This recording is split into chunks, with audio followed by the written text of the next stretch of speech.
on guys, my name is Max, welcome back to my YouTube channel, and in today's video we're going to be doing something a little bit different but kind of the same.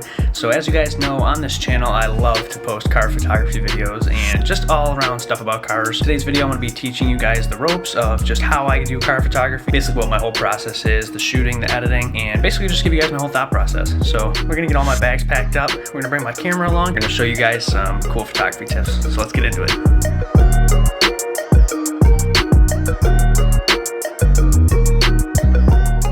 Everything's packed up. This is my tripod I'll be using. It's just a cheap Walmart tripod. It costs like $10. As you can tell, there's construction going on, but I don't care. I have to film. They can shut up. But yeah, we're gonna throw all this stuff in the car and we're gonna get going. I'm gonna hop in this car. This is my girlfriend's car. I'm stealing it for the day. And we're just gonna go grab some photos of it and teach you guys some cool stuff. So let's get in the car and we'll head out.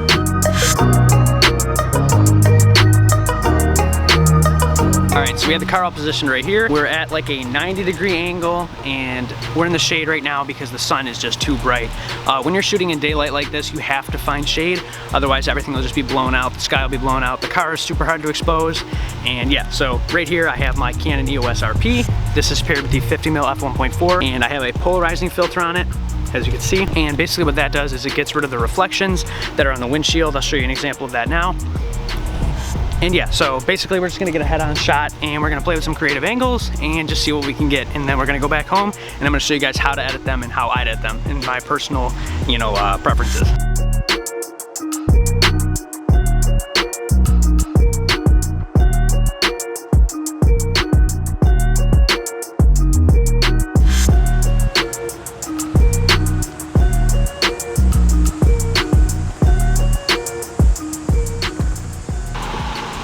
Alrighty, so I think one more thing that's already pretty obvious is don't miss your interior shot. They're really important and they can really make or break a photography set of a car. So we're gonna get some interior shots, just cover the basics, you know? You guys already know this, but you're here, so welcome. I'm not a professional. Alright, we'll get interior shots. And I got kicked out by old people. But it's fine, we got enough shots. And we're back here, we are at the desk, we are all set up. I am opening up Lightroom right now. And yeah, we're in Lightroom right now. We just imported all my photos. So this is the first shot. I took a few different focal lengths, so I did a little bit further back, closer and stuff. And I think, in my opinion, I think out of all four of these, I would have to say this one better, just because it's a little bit closer and it just looks better. So first step we're gonna do is we're just gonna crop the photo, make it level as best as we can. I guess that looks level. And as you can see, the focus is pinpointed on the car, so we got a great focus. And yeah, so the first thing we're gonna start with is just play with your exposure. And first thing I wanna say is that this is my personal editing preference. This is how I do it. You don't have to follow that. You can do whatever you want, however you want, but this is just me. So this is how I'm gonna do the photos.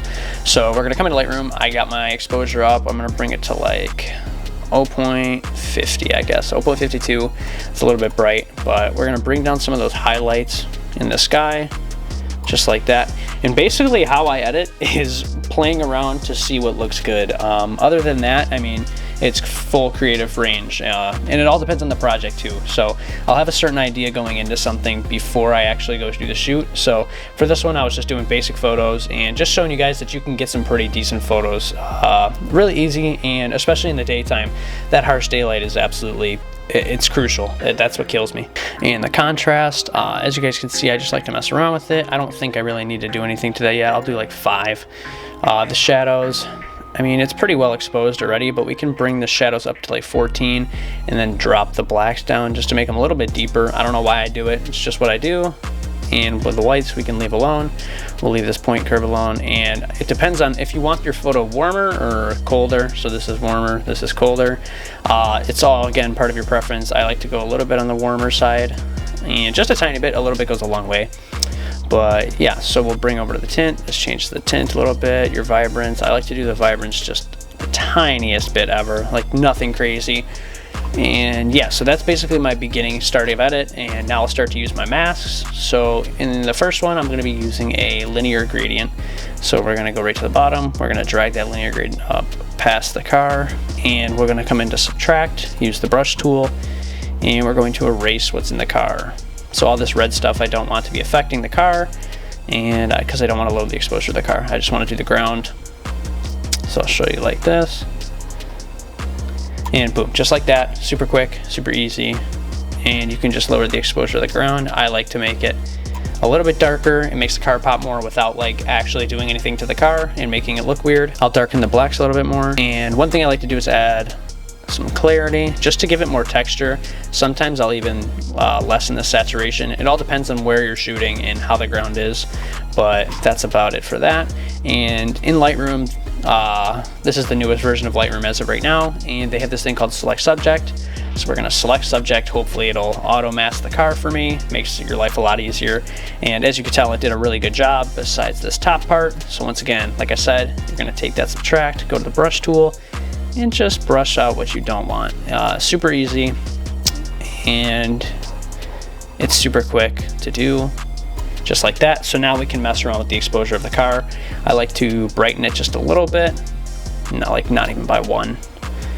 We'll bring up the shadows. Actually, yeah, we'll bring up the shadows a little bit, make the car pop, and that's good. Then we'll add just the smallest bit of clarity. You don't want to go overboard. We're gonna dehaze it just a little bit. We're gonna do like +3. And yeah, if you're into car photography, you've seen that trend of the blurry sky or the like blown out sky with the, you know, glowy effect, like the ProMist filter effect. I didn't have a ProMist filter on for this shot. I usually would, but I'm trying to steer a little bit away from that. But if you wanted to do that, which I used to do it a lot, you're gonna go use a linear gradient up here, hit O to show your mask overlay, and you're going to brighten it up, make it way warmer, and just like that. And then you're going to drop down that clarity a lot, like -50. Now this is a super big trend right now. I have no idea why. It's just, it makes your photos look really dreamy. And I mean, if you really wanted to go in and perfect it, you could go bring a brush in and actually brush in all what you want brighter and kind of make those like homemade sun rays and just make it like even more glowy and even more, you know, crazy. But that's all I'm gonna leave for now. I think this is a super basic edit. It took me literally 5 minutes, and yeah, that was just overall super easy edit, super quick, nothing too crazy. It's a basic car, so I really wouldn't go too crazy on it. But if I did have a more of a crazy project for like a bigger client, I would obviously take way more time and bring it into Photoshop and just do a bunch of stuff like that. So if you guys liked today's video, please leave a like, comment, and subscribe. I post new videos every week. I've been slacking, I'm not gonna lie, but as always, no style, just creating. Peace.